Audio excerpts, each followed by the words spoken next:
7 o'clock. Look, this is a first for me. I did a comedy night, which most likely I'll never repeat again, and I'm going to do a play reading tonight. I'm actually not doing the acting. It's a reading, and the facts are facts. What I've done is I've woven a story and a conversation around the facts. But first of all, I'd like to acknowledge we're on the lands of the Kulin Nation, and I pay my respects to them and acknowledge they never ceded sovereignty of the area. Now, what I'll do is I'll go through this. It's 6 acts, but it's not a long play. It seems long. Then maybe have a break, have a few beers, and then questions and answers, because it's based on historical reality. And 3 of us here have... normally every year we go down to Murchison to pay our respects to Francesco Fantin.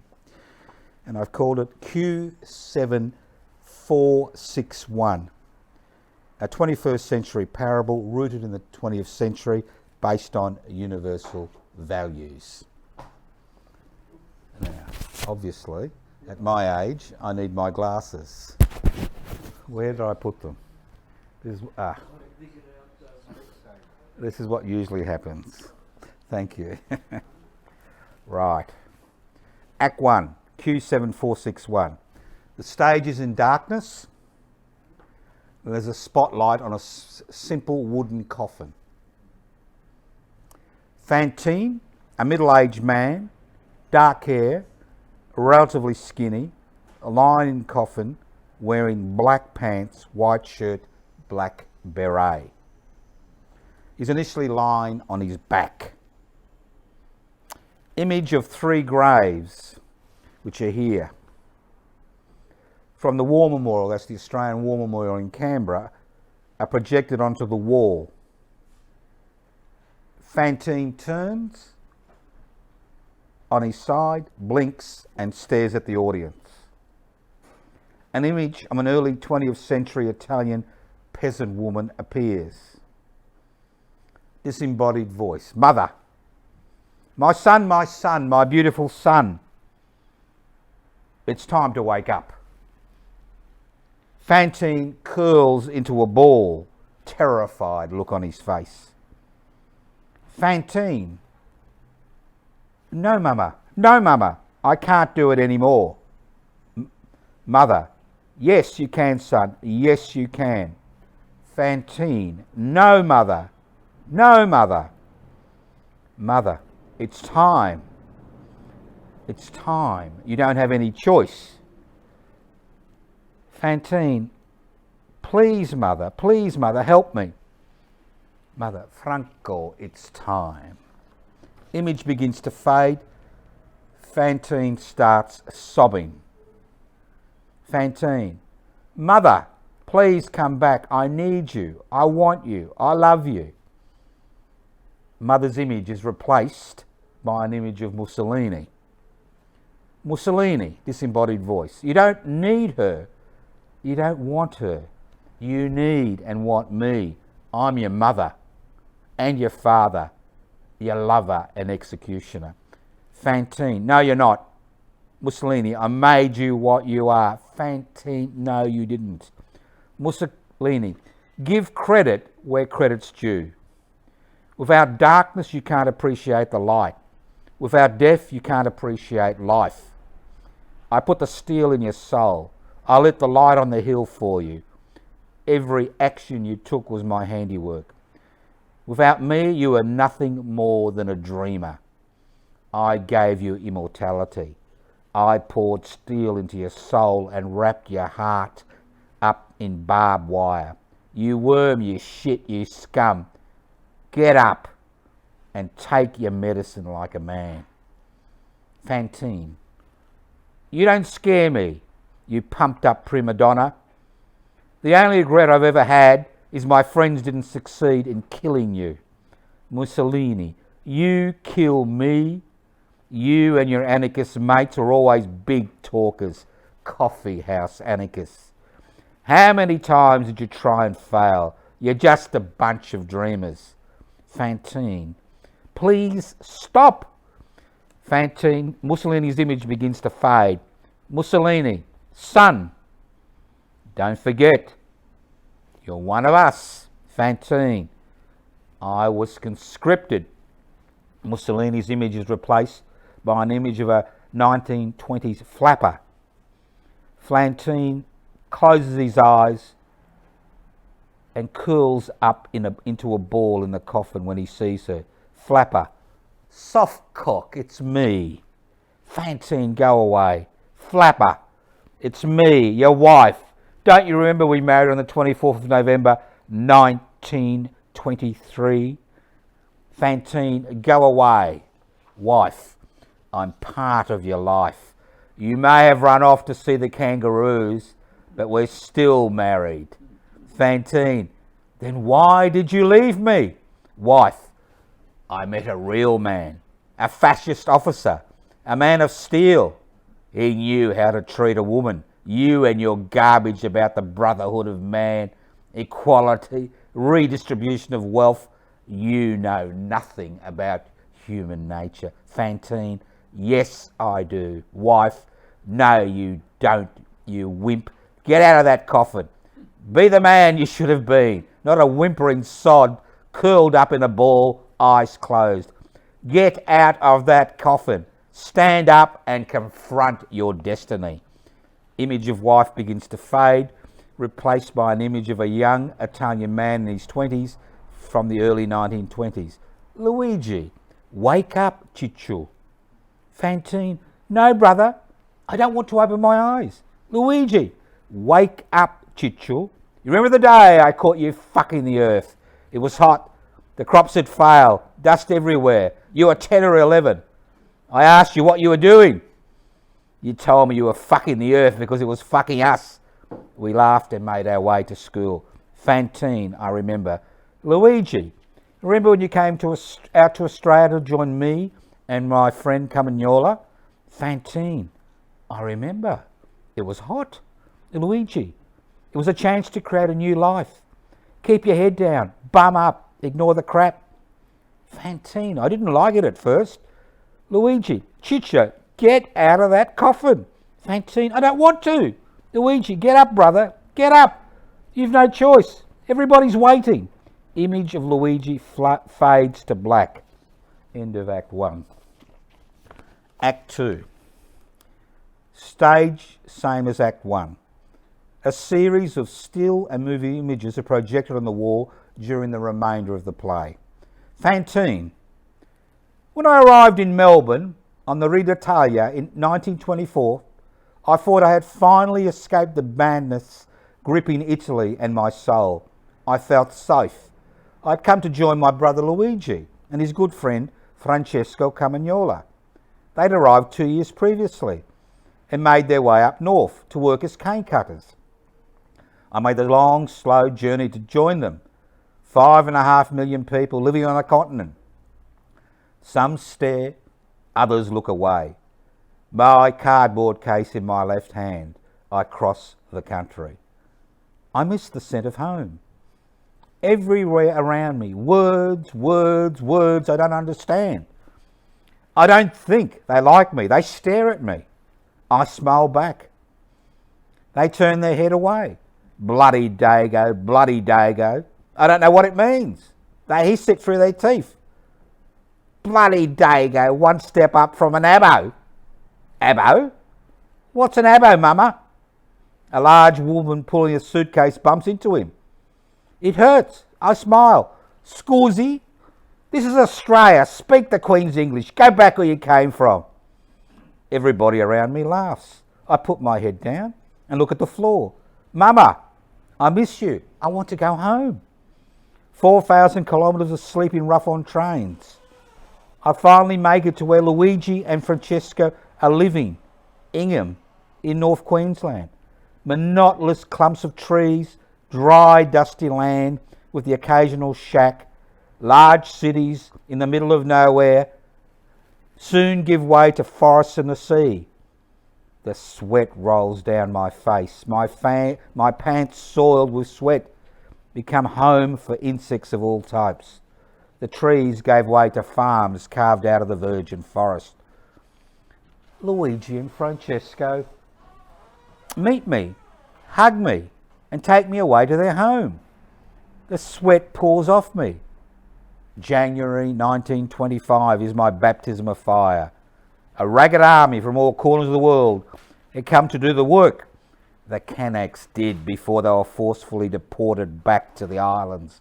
My blood, sweat and tears, the price of a people that wants the colour of its workers to match the colour of refined sugar, white, not brown. Knitted up in my shorts, shirt with torn sleeves, socks, boots, and the ever-present machete, I join the trash of all nations that has been dragooned by fear, need, and the want to work on the sugarcane fields, the mines, and the saw mills of Terra Nova. Honorary whites, burdened with the stigmata of social and moral decay. They allow us to do the work the Kanaks did and the whites couldn't or wouldn't do. Down in Melbourne, everybody's white. Here in North Queensland, black, yellow, brown and white intermingle. The Kanaks from the South Pacific work with us in the cane fields. The blacks who lived here since the beginning of time are treated worse than rabid dogs. They are only allowed into town during the day. At night they go home to their wretched huts. Refugees in their own lands. The law regulates every aspect of their lives. Everybody hates the Chinese. The Malays live in their own camp. I am an honorary white. As long as I work, I'm tolerated. I can't stand it. The divisions, the hatred, the petty insults. I sit in my room, my head in my hands. I don't understand my fellow Italian workers.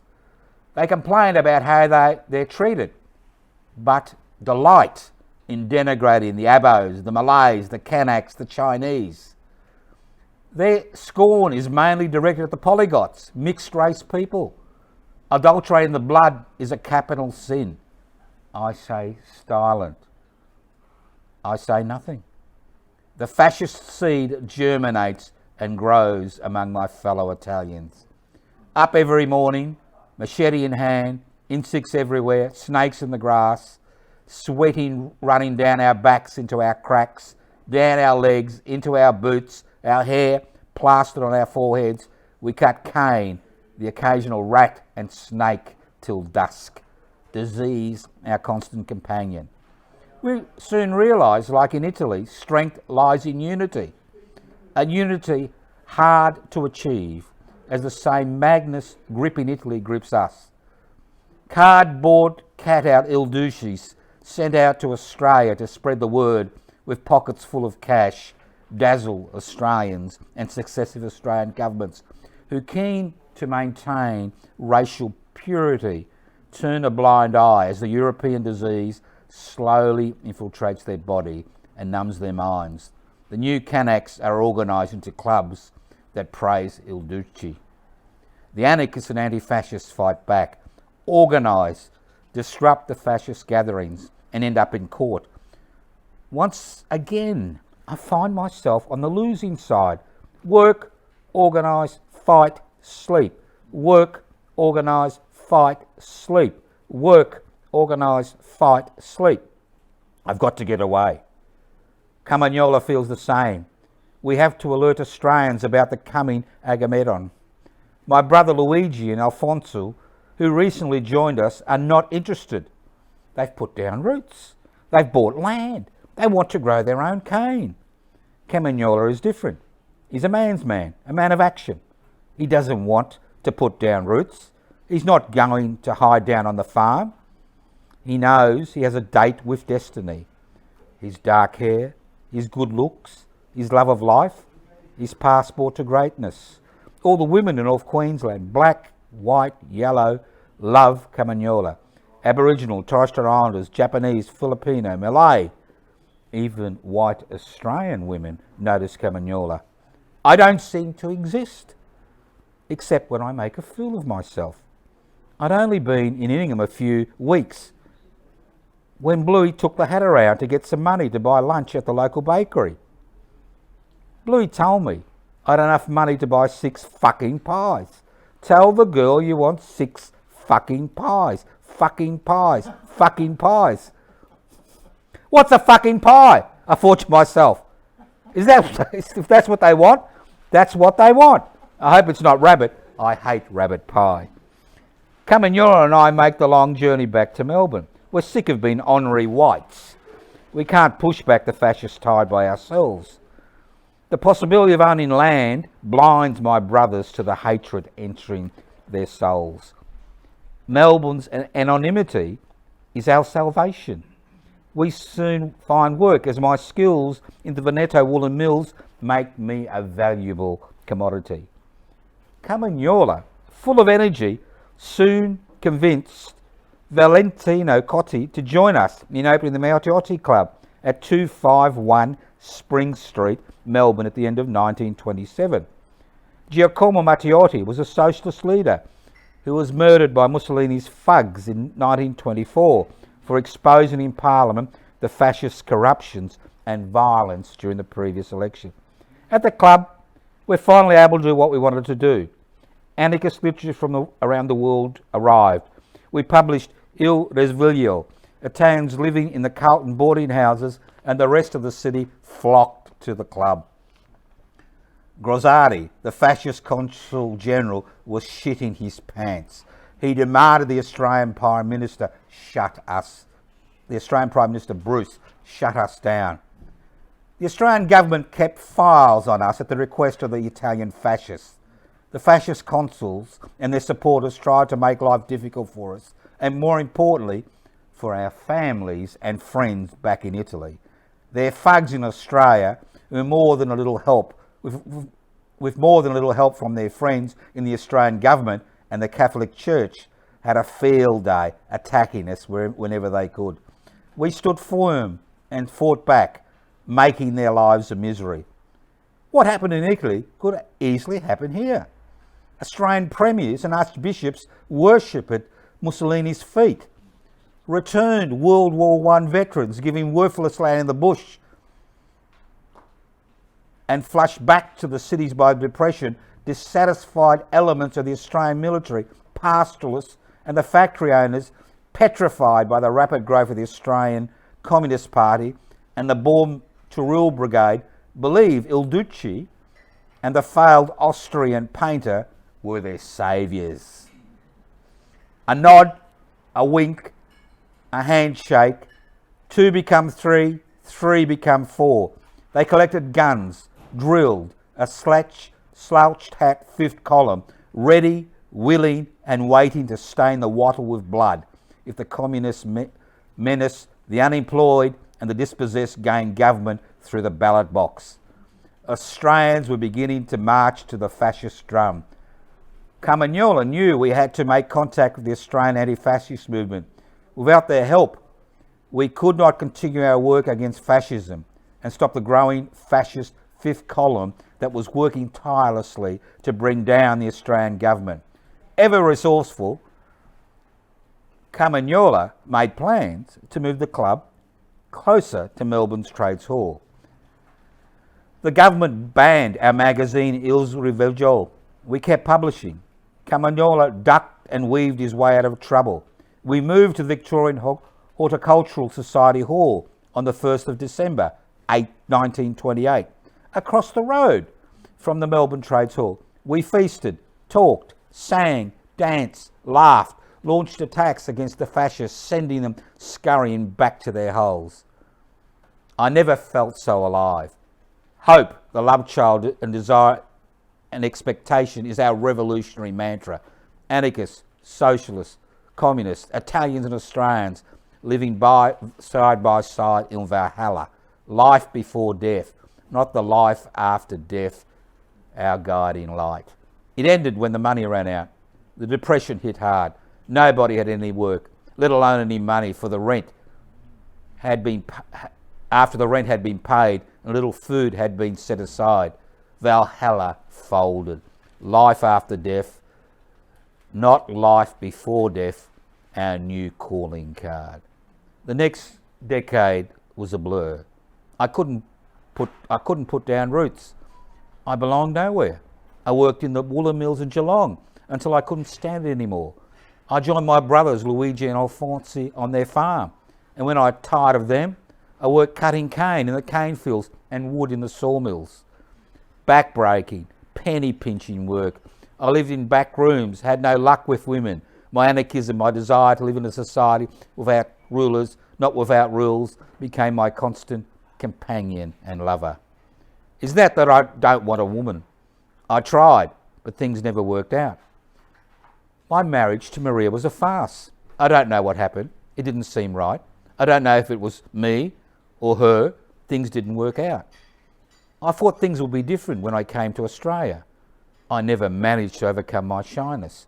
I felt more at ease in the company of men, drinking, talking, shouting, eating. I never felt happier than the time I spent at the Mount Yachty Club. Some of my friends went back to Italy to find wives to bring back to Australia. I toyed with the idea once or twice, but never took it any further. I'm happy with who I am. I'm happy with my books. Anarchy is my lover. It's neither male nor female, white nor black, short nor tall, Australian nor Italian. Apart from my mother's love, it's the only love I need. Am I strange? I doubt it. Passionate, yes. Simple, maybe. Committed? I doubt it. In 1936, I betrayed everything I stood for. The Spanish Revolution beckoned. I hesitated. I toyed with the idea of going to Spain, rejected it, threw my lover out into the cold. Instead of fighting in Spain, I wore a multicoloured handkerchief with a photo of Buenaventura Durruti, the ultimate working class hero, carrying the future in his heart and a gun in each pocket. An anarchist, anti-militarist, anti-fascist and atheist who was mysteriously shot on the 19th of November 1936. 500,000 people, a significant proportion of the population of Barcelona, came to pay their respects at his funeral. A celebration of the life of a man who believed the collective wisdom of the people he worked with and lived with, not the maniacal musings of a strong leader or the religious fantasies of God's representative on earth, was the pathway to human salvation. I was a toy soldier, wearing a black beret and Durruti handkerchief, tilting at windmills in Australia, while my brothers and sisters in Spain bled to death. I followed events in Spain closely. At first, I believed the Spanish Revolution was going to put out the fascist fire, spreading across Europe. Everything we had talked about for so long was rapidly becoming a reality. Cooperatives and collectives stretched as far as the eye could see. It didn't take long for the dream to become a nightmare. The Nazis and fascists sent in their jackbooted goons. The parliamentary democracies, England, France and the United States, stood on the sidelines, concerned their intervention would upset Mussolini and Hitler. When I heard some Australians had gone to fight in Spain, I felt ashamed of myself. I had no lover, no wife, children or land to tie me down. When in 1939 I learnt over 1 million had died and their hopes, aspirations and dreams had been crushed under the boots of Hitler, Stalin and Mussolini, I cried. I cried more for myself than anything else. The Spanish Revolution failed. The drums of war were beating. I had done all I could to warn Australians about the dangers of fascism. They didn't listen. My brothers and sisters from Italy worshipped Mammon. They didn't care. However, later in 1939, I was beginning to feel strangely at peace.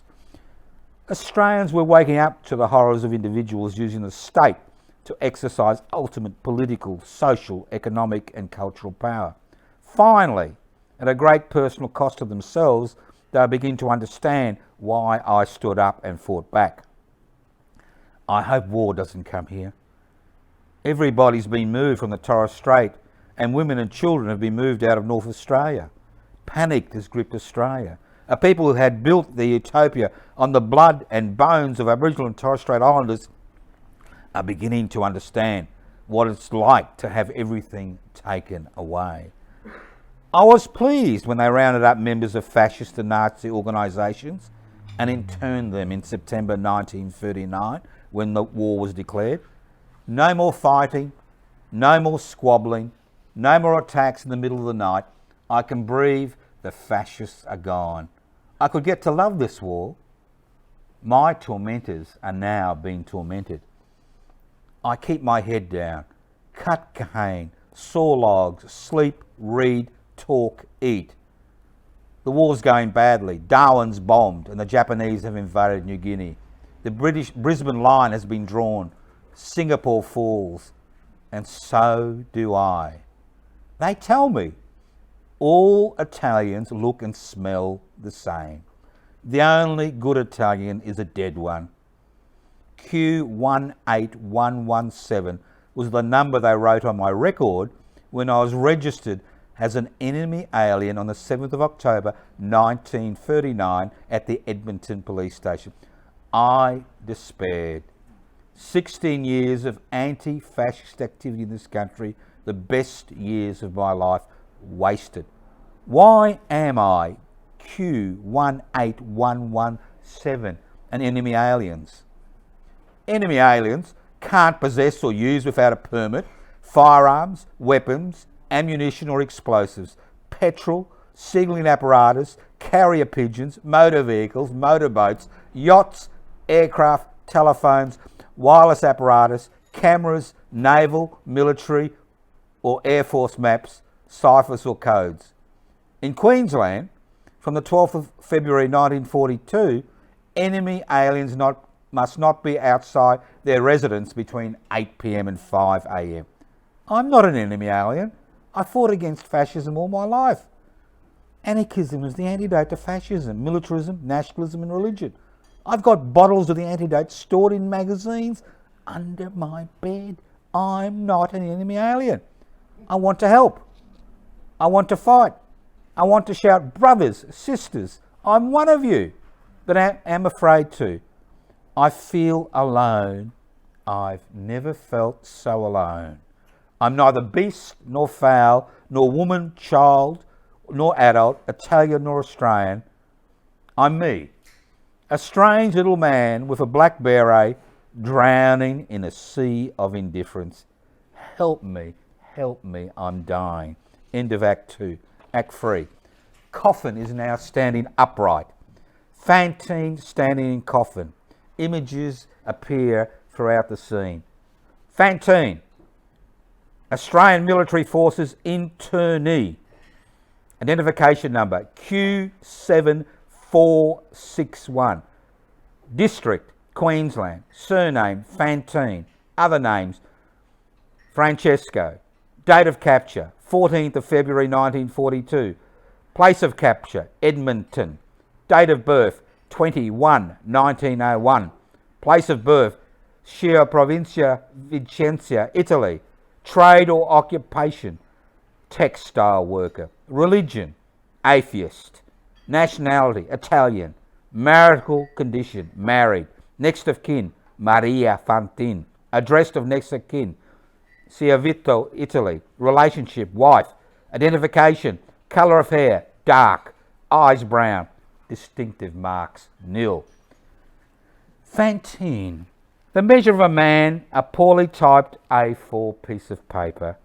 Italian boldly stamped at the top of an Australian Military Forces sheet of paper. Italian. Bullshit. I may speak Italian. I may have been born in what is now called Italy. I may have been immersed in Italian culture.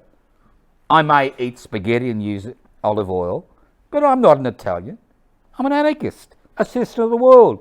My genes are your genes, my blood and bones, your blood and bones, my eyes, your eyes.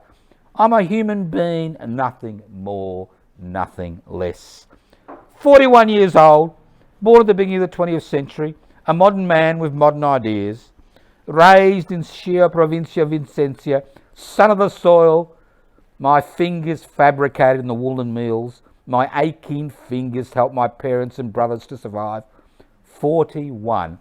What have I got to show for 41 years on terra firma? No land, no wife, no family, hated, ignored, ostracized, interned, enemy alien. There must be a God. If there wasn't, my 41 years would have have meant something. God has me in his sights. Everything is coming to nothing. Francesco Fantin, failed lover, failed husband, dreamer, activist, atheist, anarchist, anti-militarist, anti-fascist. Most of my life, I have fought fascism and all it stands for. And I've been captured and interned by the Australian government because I come from Italy. Captured? What a load of crap. They knocked on the door. I went with them. The local police seemed apologetic. Me a threat, 5 foot 6 inches, 10 stone 2 pounds, I doubt it. POW was stamped on my clothes and I was transferred to Gaythorne, a fenced off section of the inaugural military base outside Brisbane. Became my new home. Various voices. You're a subversive. You're an Italian alien of Italian origin. You have never applied for naturalisation despite living in amongst us for 17 years. It's been reported to us you're a leader of an anarchist party. We've been told you hate England and Englishmen and would sooner employ a Hindu or an Afghan than a Britisher. You're a militant fascist. You've been heard to speak in glowing terms of Mussolini. You associate with known fascists. You're particularly cunning and definitely opposed to democracy. You deserve to be interned. We know about you. Fantin. They interned my brother, Alfonso, at Cowra, New South Wales, with the Japanese prisoners of war. Alfonso was just a simple sugarcane farmer. He owned land, had a wife. He was no threat to anyone.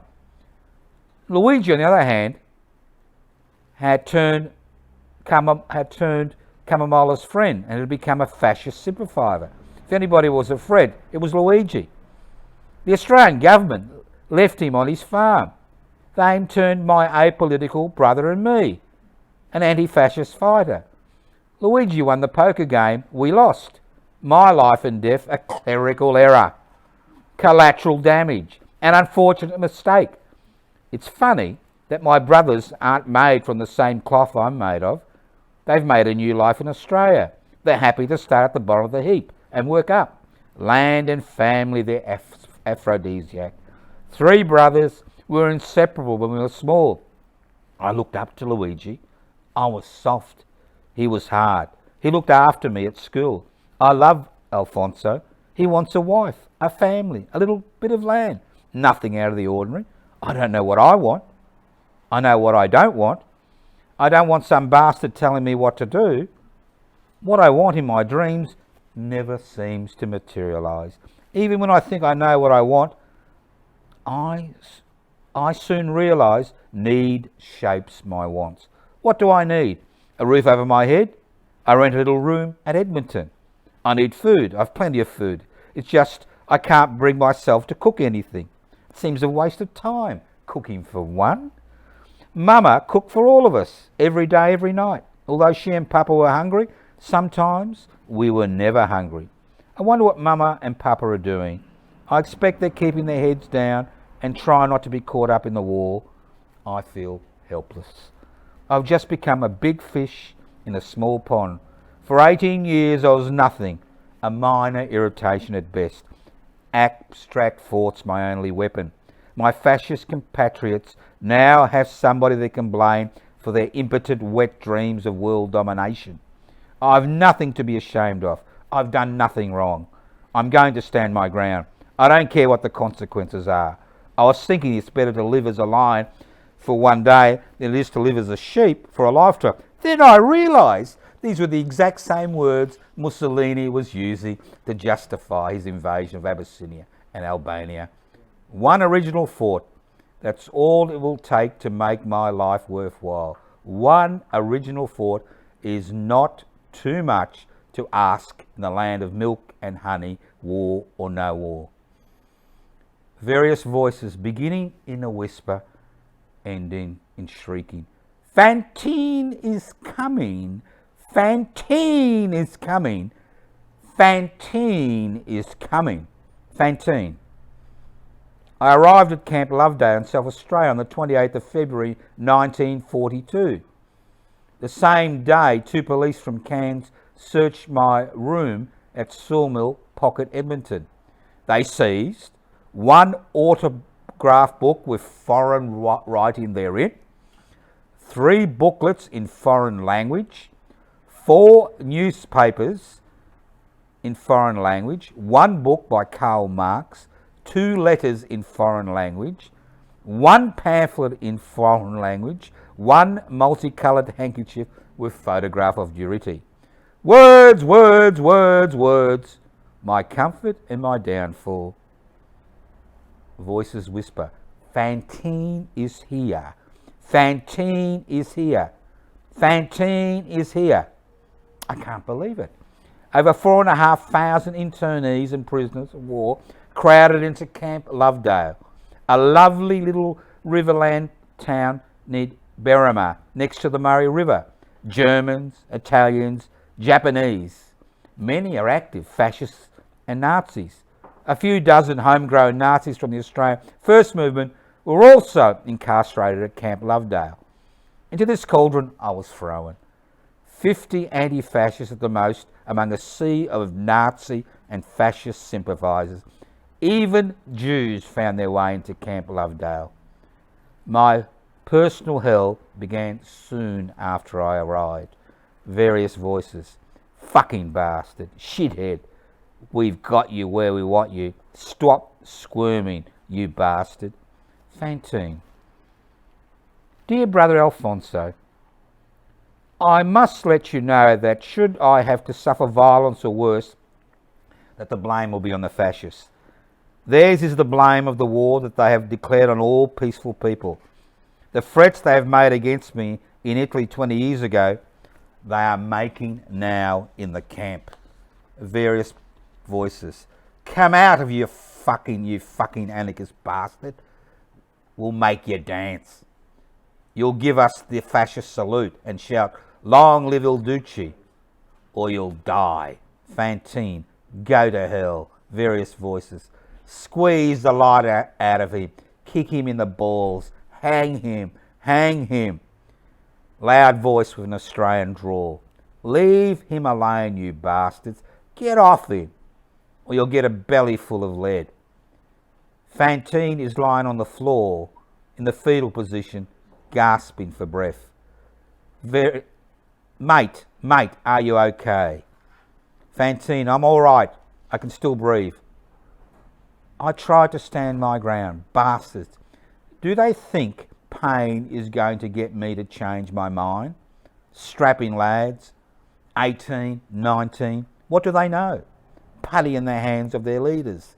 Men who use love of country, love of God, and love of hereditary rulers as cudgels to mould the minds of impressionable young men who have suddenly been turned from their family's bosom and delivered into the hands of fanatics who use them to promote their one-dimensional view of the world. They skillfully use fear and a sense of belonging to rule the camp. The hardcore fascists know most of the internees don't give a shit about fascism. They do know they want to get home in one piece. Obey, obey, obey. It's easy, don't think. Do what you're told and you'll get along. Bash Fantin and we'll be forever in your debt. If they leave me alone, other people will start to think for themselves. Thinking, especially for yourself, is a fatal disease. Thinking, especially thinking for yourself, is a fatal disease in the land of the rulers and ruled. It's important. People like me are humiliated, denigrated, ostracised, and eventually liquidated. Just in case, rotten apples, like little old powerless Francesco Fantin, curdle their wet dreams. Fantin painfully, slowly drags himself up, eventually standing upright. He looks around, sees his black beret on the ground, picks it up and puts it on. Dear Brother Alfonso, believe me that today again I must thank the soldiers who guard us. Were it not for them, the fascist criminal would cause a lot of grief. Although Camagnola was making a fuss, even Camagnola couldn't help. The new Labor Attorney General, Dr. Evatt, inadvertently sentenced me to death when in September 1942 he declared in Parliament the aim and sole justification of all restrictions on individual liberty is to prevent injury to the war effort of the country, not to punish the individual. Full internment being reserved for cases where the possibility of injury to the nation is undeniable. Undeniable, undeniable, undeniable, crap. What's undeniable is I'm an enemy of fascism. What the fuck do you think I came to Australia for? I came here because my life was in danger. I came here to get away to start a new life. I gave up everything. Mama, Papa, olive oil and real bread. What's worse is nobody is listening. A few of us, at great personal cost to ourselves, tried to warn Australia about what was going to happen. We were labelled as troublemakers and worse. The government even passed laws against us, making it a criminal offence to advocate the abolition of the state. I gave up everything to warn this country. I gave up my youth. I gave up any chance of any meaningful relationships. I gave up my culture, my language, my future to warn about the coming apocalypse. On good days, I was ignored. On bad days, I was enemy number one. God gave his only begotten Son, Jesus Christ, to save the world. I gave myself to save Australia. Jesus Christ was crucified for his trouble. I, a secular revolutionary, expect to be crucified among the gum trees. Disembodied voice. You scum, you anarchist, you shit. Son of 1,000 fathers, your mother's a war whore. Taunts accompanied by kicking noises. Fantin is writhing on the ground, blood pouring from the side of his mouth. He stems the bleeding by pushing the bottom of his shirt into his mouth. He lies motionless for a few minutes, then drags himself up, holding onto the sides of the coffin. He speaks softly. 8th of November 1942. Dear Mother, you remember that still as a youth I began to look for the truth where it is at home, and finding it in that great ideal of human redemption. From that day, human pain has become my daily bread, with single faith in love, in liberty, in respect of human dignity, hoping that one day the Italian people will slip away as leaves of autumn from that clique of anarchist tyrants, remembering the aggression of the 15th of August during the hours of the evening with the purpose of strangling me. It will remain among other violence suffered from the fascists as a spur to preserve in the good propaganda and defence of civil rights. And if, dear Mother, these street ruffians have offended you without even having known you from the heart of this your son who weeps, they have fetched torture. From the heart of mine, so hardly tried, will be born new longings, stronger love, stronger the gratitude for how much you have done, that I may grow up with all your care and maternal caresses. To the companions, Panzoni, Coyote, Camagnola and still others, seeing that the acts of violence continue yesterday, 7th of November, I received more blows. Why? Because without any basis, they saw me laugh. For the rest, I was glad. One day, I shall explain why, in short, among these Italians, I'm finding many enemies. The companions should remember that if it should be necessary to leave the internment camp, to go to the cemetery. Light on stage, focused on a simple tap. Fantin ignores the tap. He stares directly over the audience. End of Act 3. Act 4. Coffin stage left. Tap stage right. Fantin writing. 13th November 1942. Dear friend, during the present weeks, the news is splendid on all fronts. You can hardly imagine how happy this makes me. Only I have to tell you, even this joy I have to keep secret in my heart. I have but a few friends with whom I can communicate. Here I have many enemies around me. When I hear them talking against the Australian people and all who are fighting fascism, you'll understand the reaction of my feelings. As time's tears fall from my eyes, and in doing so gives me a feeling of relief. Sometimes I feel deeply downhearted, a feeling I've never experienced during the previous years of my life. It is not because I'm enclosed in the camp, for towards the Australian people I have no bitter feeling. Rather, I feel affectionately towards them. It is against these fascists and all Italians who have lost their sense of reasoning, who I despise and feel a sense of hatred. I have not heard of my appeal. I am willing to go to work and on my honour and my word of honour donate all my wages to the Red Cross. In other words, I would like to use all my physical strength to help the Australian people to victory.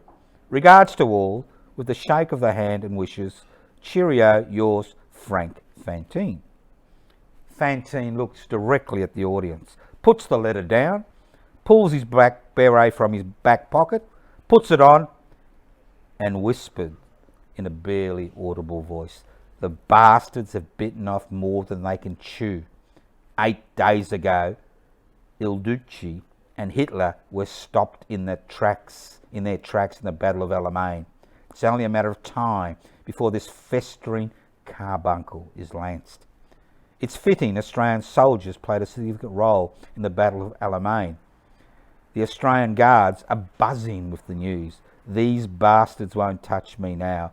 I'm safe. As long as I keep my mouth shut, Mother, I ache to feel your gentle caress. Am I safe? Am I safe? Maybe I am. Maybe I'm not. Who knows what they'll do now? While they're winning, I was an irritation. Now they're losing, I'm a threat. There's a buzz around the camp. Everybody's talking. The Australian soldiers guarding us are laughing at the fascists. They're asking them, "Have you heard about the Italian tanks Mussolini sent to Alamein? They've got 1 forward gear and 4 reverse gears." They stare back, hatred in their eyes.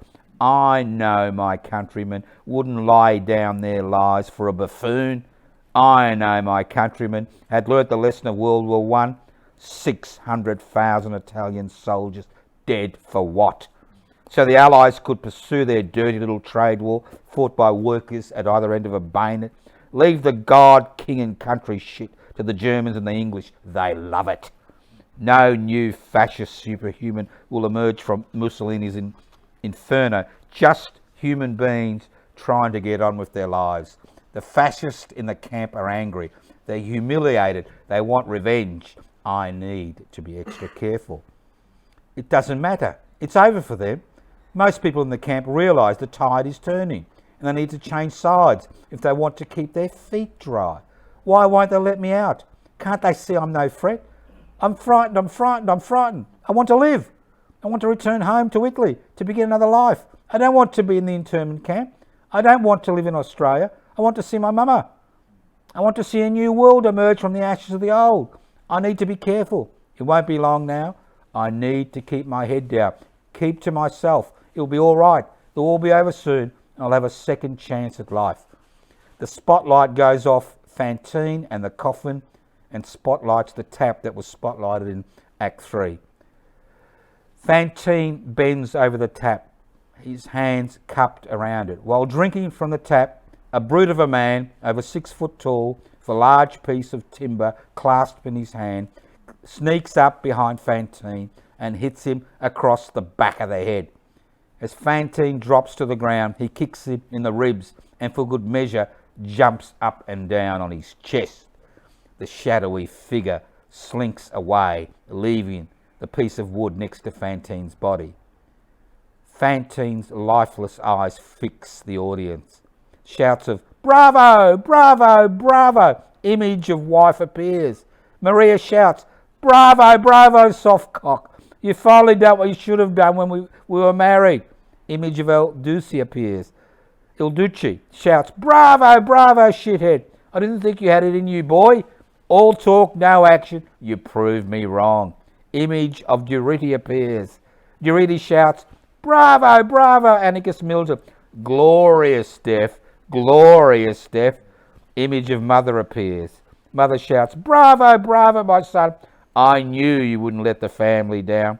All shout, bravo, bravo, bravo. Images fade, replaced by moving images of voice of authority. Voice of authority. Justice comes in many shapes and sizes. Giovanni Cassotte, the man who was heard to say, I've just finished that fucking bastard Phoenician, was eventually sentenced to 2 years imprisonment for manslaughter. Justice was seen to be done. He reads a letter. Dear brother Luigi, I was hoping these last few days to see the Swiss consul to ask him about the unhappy death of poor Francesco, but so far he has not been available. I have plenty of doubts, but I cannot voice them. I've informed our parents, telling them that he died of an ulcer. Your brother, Q7561 in Camp 12 at Cowra, New South Wales. Voice of authority. Who the fuck did this Dago think he is? We're in the midst of a war. We withheld the letter. It could harm the war effort. Unfortunately, despite that power we had to censor news, some information leaked out about this little Dago's unfortunate end. 15th of January 1943, North Queensland Guardian. Francesco Fantin, a passionate enemy of fascism, has been murdered in a South Australian internment camp. Many other valuable allies of the United Nations remained interned in the same camp as their mortal enemies, the fascists, and subject to the same brutal terrorism which ended Fantin's life. Fantin was bludgeoned from behind as he stooped to drink from a tap and then kicked to death by a fascist gangster. The paper called for the release of anti-fascists from the internment camps. The paper also stated mixing fascists and anti-fascists in the same camp is a modern refinement of barbarism. Sure, Fantin's death caused a few ripples, but the end, it didn't really matter. Nobody in authority gave a shit about a troublesome little anarchist Dago who died in mysterious consequences in an Australian internment camp. We had a war to fight. Act 5. Spotlight on Fantin. He begins to stir. Eyes come back to life. Looks around, picks up the piece of wood he was killed with in his left hand and his black beret in his right hand. He starts to crawl in the direction of the coffin, then sits in it. The image of 3 graves that the play began with appears. Fantin.